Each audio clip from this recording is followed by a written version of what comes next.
최태원 SK그룹 회장과 노소영 아트센터 나비관장의 재산분할 재상고 시한이 임박한 가운데 양측이 아직 관련 입장을 내지 않았습니다. 네, 지금부터 관련 내용 허주연 변호사와 함께 자세히 살펴보도록 하겠습니다. 안녕하십니까? 어서 오십시오.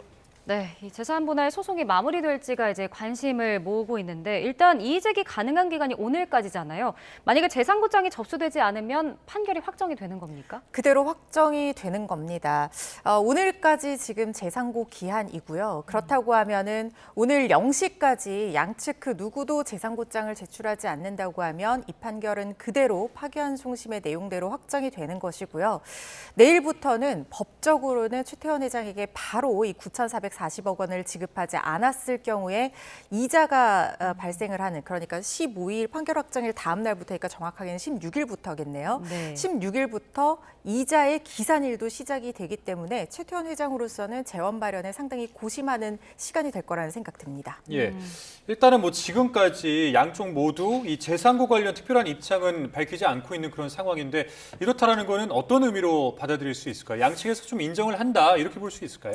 재상고의 실익과 지금 판결을 그대로 받아들였을 때의 어떤 부담감 이런 것들을 놓고 비교 형량하고 있지 않을까 하는 생각이 듭니다. 제 개인적인 생각으로는 지금까지 재상고장이 들어오지 않았다라고 하면 양쪽 모두 재상고를 하지 않는 쪽으로 마음을 어느 정도 가닥을 잡지 않았을까 하는 생각이 들지만 그래도 기다려보기는 해야겠죠. 근데 사실 재상고를 했을 경우의 실익을 양쪽 다 크게 높다고 생각하지 않을 가능성이 높아 보인다는 생각이 듭니다. 물론 최태원 회장 같은 경우에는 아까 제가 말씀드린 대로 거의 1조 원에 가까운 돈을 현금으로 마련을 하거나 아니면 노관장과 지급을 좀 분할해서 할 것인지 이자 없이 이런 부분에 대해서 협의가 진행됐을 수도 있지만 진행해야 되는 그런 상황이기도 한 만큼 재상고를 해서 그 판결 확정 기한을 몇 달 늘리는 것이 큰 의미가 없다고 볼 가능성도 있습니다. 그리고 그걸 재상고를 했다가 뭐 노소영 관장도 재상고를 할 이유는 분명히 있어 보이기는 하지만 이게 만약에 양측에서 재상고를 했다가 판결이 확정이 되지 않고 또다시 대법원에서 상고심이 진행이 되고 또다시 파기환송이 돼서 또 사실심이 열리고 이런 절차를 거치게 된다고 하면 무용한 어떤 반복이 일어날 가능성이 있다라는 생각도 할 것 같거든요. 양측에서 불만이 있는 부분들을 지금 재상고를 한다고 해서 획기적으로 바꿀 수 있는 상황이라는 생각이 들지를 않아요. 그렇기 때문에 그런 부분에 대한 부담들 그리고 국민적인 사랑을 받은 SK라는 기업이 이렇게 계속해서 흔들리는 것이 양쪽으로서도 좋지 않을 겁니다. 그래서 선생님 조금 전에 이제 대법원 판단을 다시 받으면 어느 정도 기간이 걸리는지 설명을 해주셨는데 마저 좀 이야기해 주시죠. 네, 제가 말씀드린 것처럼 길어도 만약에 심리 불속행 기각으로 끝나는 경우를 가정해 본다라고 하면 최태원 회장 입장에서는 판결 확정을 차단하기 위한 목적으로 형식적인 재상고를 한다고 하더라도 길어도 4개월이거든요. 이 시간을 버는 것이 큰 의미가 없다라고 생각했을 가능성도 있어 보입니다. 네. 예, 이 재상고를 어쨌든 뭐 아직은 가능성이 있는 상황이기 때문에 이 재상고 상황을 좀 상정해서 가정을 한번 해보면 최태원 회장 측은 그러니까 이제 노태우 전 대통령의 비자금을 제외하고도 노관장에 대한 기여, 그러니까 3분의 1로 판단한 부분, 이거는 좀 문제 삼을 수 있는 여지가 있는 거 아니겠습니까? 사실 최태원 회장 입장에서는 형식적인 재상고를 한다라고 하더라도 상고 이유에 대한 법적인 논리를 좀 개발을 해서 상고장을 제출을 해야 될 텐데요. 그 부분을 기여 부분에 대해서는 사실 사실심의 정권 사항입니다. 그러니까 3분의 1로 결정할지 50%로 결정할지 이것은 대법원에서 심리를 해야 되는 사항이 아니라 사실심에서 몇 퍼센트를 할지는 정권으로 결정을 하도록 되어 있는 부분이거든요. 재상고심이 열리게 된다라고 하면 그 기여 요소를 판단한 여러 가지 원인들 중에서 법리 오해가 있는 건 아닌지 법률심의 관점에서 판단을 하게 되는 겁니다. 그래서 기존의 대법원에서도 그 노 전 대통령의 300억 원 비자금이 건너간 부분을 노소영 관장의 기여도로 판단한 그 부분을 다시 한번 심리를 해봐라라고 파기환송심으로 넘기고 정확한 기여도를 직접 판단하지는 않았었거든요. 그렇기 때문에 3분의 1의 기여도를 인정한 것이 많다는 이유로 재상고를 할 수는 없습니다. 그렇다고 하면 기여 요소를 판단한 다른 것들 중에 법리 오해의 점이 있는지를 봐야 될 텐데 이미 그 불법적으로 건너간 300억 원 비자금 부분에 대해서는 이번 파기환송심에서 기여 요소로 빼버렸단 말이죠. 그럼 남은 기여도를 판단하는 기준은 기존의 판례와 비추어 봐서 아주 법리 오해가 있다고 보이는 지점이 뚜렷하지는 않습니다. 그래서 기여도를 판단한 요소 자체를 상고 이유로 삼기는 상당히 어려워 보인다는 생각이 듭니다. 네. 그럼 만약에 노관장 측에서 재상고를 하게 된다면 어떤 부분을 좀 다툴 걸로 좀 전망을 해보면 될까요? 사실 재상고를 하게 된다고 하면 저는 이 부분이 가장 가능성이 있는 법적인 논리라고 생각되는 지점인데요. 앵커께서 질문 주신 그 노소영 관장의 상고 이유, 재상고 이유 그 부분은 주식 가액을 특정한 시점을 파기환송심 판결에서는 그 파기환송심이 판결 종결시가 아니라 변론 종결시가 아니라 네. 기존 2심 항소심에서의 변론 종결 시점으로 잡아서 16만 원으로 계산을 했거든요. 그런데 네. 2025년에 어떤 판례가 나왔냐면 이혼이 먼저 발생을 하고 그다음에 재산분할 청구를 추가적으로 한 사건에서 그 동안에 어떤 분할 대상 재산의 가액이 크게 변동을 한 경우에 어느 한쪽에게만 이 변동으로 인한 이익이나 손해를 무조건적으로 부담하는 것이 불공평한 경우가 있을 수 있습니다. 예를 네. 들어서 부동산 가액 같은 경우에는 갑자기 부동산이 너무 오르거나 떨어질 수 있잖아요. 예. 이건 부부가 공동으로 노력한 게 아니라 후발적이고 외부적인 사정으로 바뀐 거거든요. 주식도 비슷할 수 있습니다.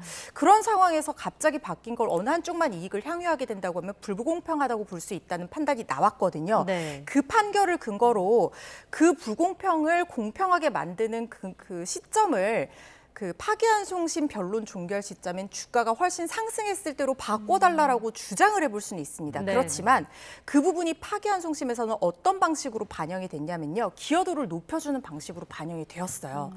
그러니까 주식 가액을 특정하는 시점이 아니라 그 액수가 높아진 것을 기여도를 높이는 방법으로 이미 반영이 되었기 때문에 그 분할 액수 자체는 좀 커진 상황이거든요. 그렇기 때문에 재상고 이유로 삼을 수 있을지언정 이것 역시 대법원에서 큰 법리 오해가 있다라고 보기는 좀 어려운 부분이어서 그래서 제가 재상고의 실익이 양측에 크지 않을 것이라고 분석드린 이유입니다. 예. 자, 일단은 뭐 양측이 재상고를 하지 않게 된다면 정말 이대로 이제 확정이 되게 된다면은 최 회장 측에서는 이제 당장 내일부터 이 재산 분할액을 지급을 해야 됩니다. 근데 그 액수가 뭐 많이 알려졌지만은 9,440억 원입니다. 정말 엄청난 액수인데 이게 이제 늦어지게 되면은 이제 계산을 해보게 되면 하루에 약 1억 3천만 원의 이자를 지급해야 된다. 이제 이렇게 나오는데 과연 이 최 회장 측이 이 돈을 이제 어떻게 마련할 수 있을 것인지 아니면 이미 마련을 해놓은 것인지 이 부분도 좀 관심을 모으고 있는 것 같아요. 조심스러운 예측이지만 만약에 재상고를 하지 않기로 마음을 먹었다라고 하면 이전부터 이미 양측에 이 부분에 대한 협의가 물밑에서 진행되고 있을 가능성도 저는 있다고 봅니다. 예. 이 정도 규모는 아니더라도 제가 실무에서 이혼 소송을 진행해 보면 분할 액수가 굉장히 커서 한꺼번에 이 현금 재원을 마련하기가 굉장히 어려운 경우에는 변호사들끼리 이런 부분에 대해서 협의를 해서 예. 분할 지급에 동의를 하는 경우도 있거든요. 그러니까 판결금을 지급하는 약정을 새롭게 맺는 거랑 똑같은 거죠. 지금 일각에서는 최 회장이 갖고 있는 SK 주식 등을 담보로 해서 담보대출을 받아서 재원을 한꺼번에 마련할 것이다. 뭐 여러 가지 예상들이 나오고 있습니다만 이미 주식을 담보로 대출받은 돈도 굉장히 많은 데다가 추가적으로 주식을 담보로 대출받는다고 하면 그 부분에 대한 이자도 또 발생을 하거든요. 예. 그렇기 때문에 최태원 회장으로서 가장 좋은 방법은 노 관장과 이 부분에 대해서 협의를 이끌어내는 겁니다. 그래서 9,440억을 이자 없이 너무 이제 돈이 크다 보니까 기한을 정해서 얼마씩 분할해서 지급하고 만약에 그 기간 약정한 날에 이 돈이 들어오지 않을 경우에는 나머지 돈을 한꺼번에 지급하는 그 어떤 일종의 페널티를 부여하는 방법으로 계속해서 정기적인 지급을 담보할 수 있게끔 하는 그런 약정을 진행했을 가능성도 있거든요.